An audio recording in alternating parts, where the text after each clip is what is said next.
Welcome to Suman TV. మీ బాలరాజు. ఈరోజు శ్రీ ఒంటిమిట్ట కోదండ రామాలయంలో టిటిడి ఆధ్వర్యంలో ఈరోజు భీష్మ ఏకాదశి పురస్కరించుకొని స్వామివారు ఊరేగింపు చేశారు. దీనిలో భాగంగా ఈరోజు ఈ ఏకాదశి యొక్క విశిష్టతను స్వామివారిని అడిగి తెలుసుకుందాం.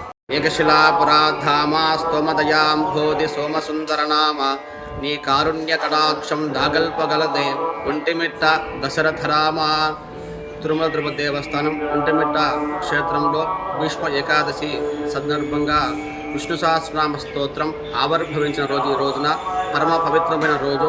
ఈ రోజున ప్రాతకాలంలో స్వామివారికి ప్రాతకాల సుప్రభాత ఆరాధన, తర్వాత విశేష ఆరాధన సహస్రనామార్చన జరిగింది.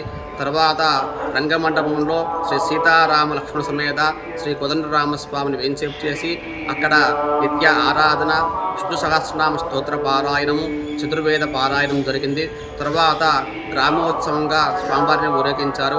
ఈ రోజున విష్ణు సహస్రనామ స్తోత్రం పారాయణం చేయడం ద్వారా క్షేమము, స్థైర్యము, ధైర్యము, విజయము, అభయ ఐరారోగ్యాలు జరుగుతుంది.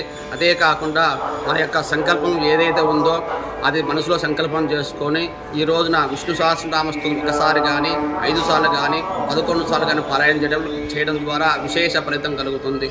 ఓం నమో వెంకటేశాయ. జై శ్రీరామ్.